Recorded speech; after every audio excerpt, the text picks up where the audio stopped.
Media, सच सबसे पहले सबसे तेज।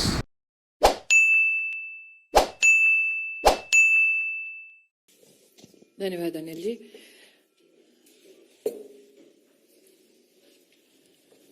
पांच जनवरी को आप सबके सम्मुख पंजाब में प्रधानमंत्री जी की सुरक्षा को भंग होते देख भारतीय जनता पार्टी की ओर से मैंने कांग्रेस सरकार के और कांग्रेस के नेतृत्व के समक्ष कुछ प्रश्नों को प्रस्तुत किया था। आज मुझे ये कहते हुए आनंद की अभिभूति नहीं होती कि एक टेलीविजन नेटवर्क ने जिन प्रश्नों को मैंने प्रस्तुत किया उनके कुछ चिंताजनक परिणाम राष्ट्र के सम्मुख प्रस्तुत किए हैं। पंजाब पुलिस अधिकारियों के बयान एक राष्ट्रीय न्यूज चैनल पर सच को उजागर करते हैं।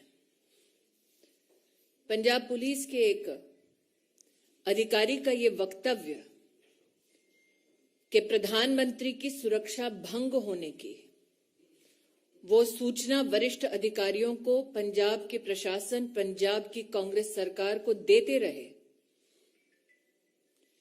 लेकिन सरकार की ओर से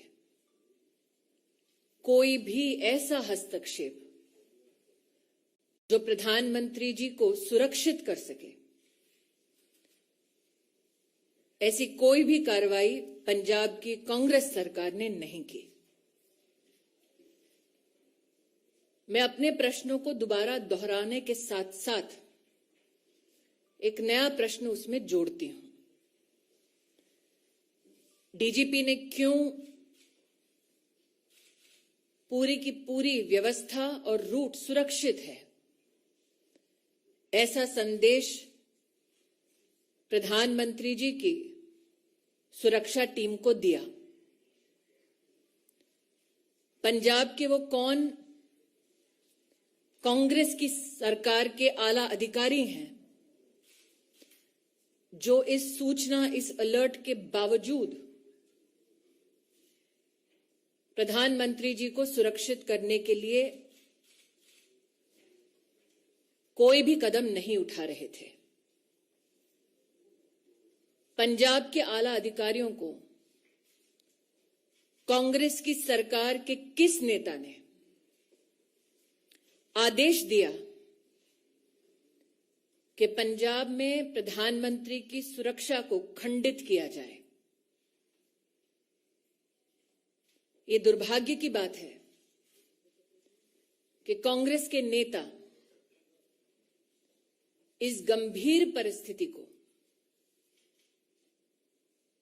किसी न किसी हास्यास्पद तरीके से छोटा करने का प्रयास कर रहे हैं।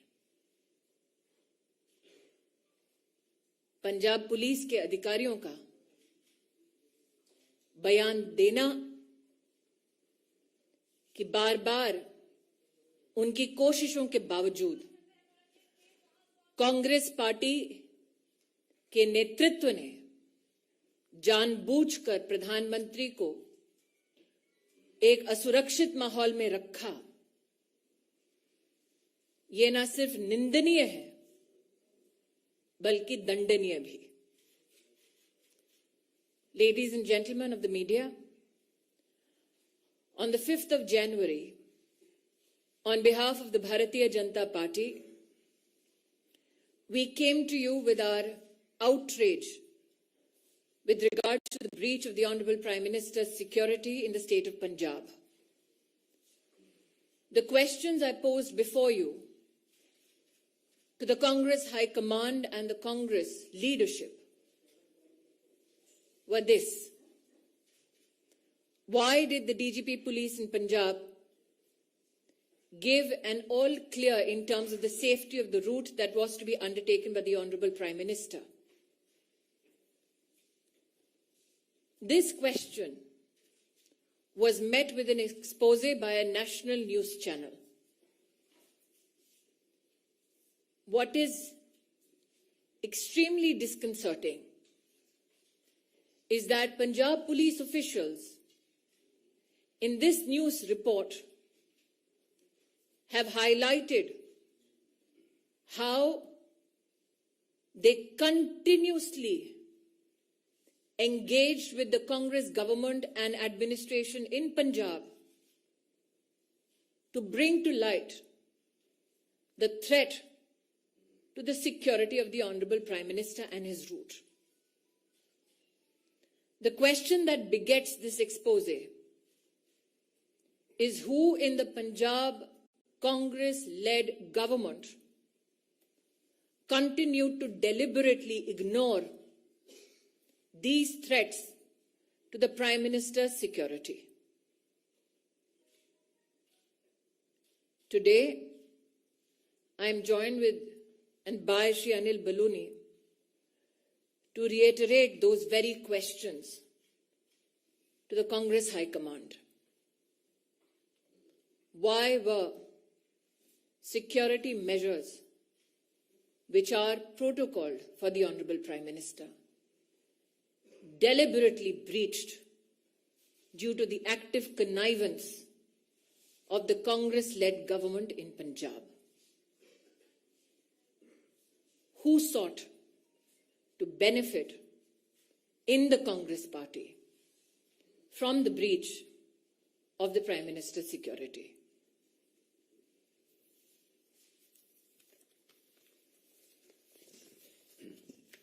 रविंद्र जी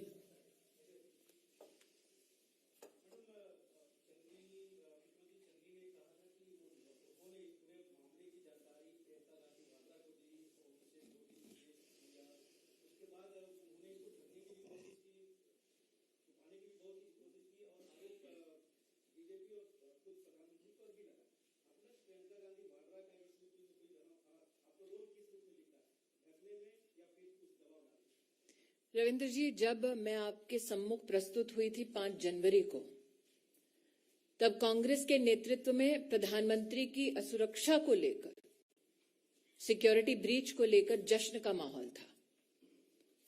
तत्पश्चात जब देश भर ने अपने आक्रोश को प्रस्तुत किया, तो गांधी परिवार की राजनीतिक आत्मा जागी। आज जो आपने श्रीमती वाड्रा के संदर्भ में मुझसे प्रश्न किया है, मुझे ज्ञात है कि उन्होंने स्वयं एक इंटरव्यू में इस बात को कबूला कि पंजाब के मुख्यमंत्री ने उनको ब्रीफ किया प्रधानमंत्री की सिक्योरिटी ब्रीच के संदर्भ में। प्रश्न ये उठता है कि एक नागरिक की क्या सिक्योरिटी क्लियरेंस है कि उनको एक चीफ मिनिस्टर प्रधानमंत्री जी के सुरक्षा प्रोटोकॉल और ब्रीच के संदर्भ में जो डिटेल्स मात्र सुरक्षा एजेंसीज या इन्वेस्टिगेटिव एजेंसीज तक सीमित होनी चाहिए, उसके संदर्भ में ब्रीफिंग क्यों एक प्राइवेट सिटीजन को हुआ? क्यों वो प्राइवेट सिटीजन जो गांधी परिवार का हिस्सा है, एक इंटरेस्टेड पार्टी है,